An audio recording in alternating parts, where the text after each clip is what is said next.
In this video, I'm going to show how I'm going to use the tools from the Nextool multi-tools belt, and then to open the can. So first thing is take the tools out from the belt by pushing it to the left.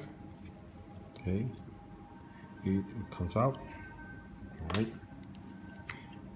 take out the can opener. Okay, and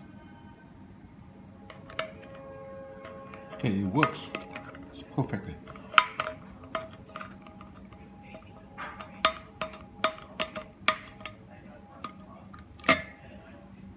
At first I thought this is going to be too flimsy, but it looks like it works perfectly.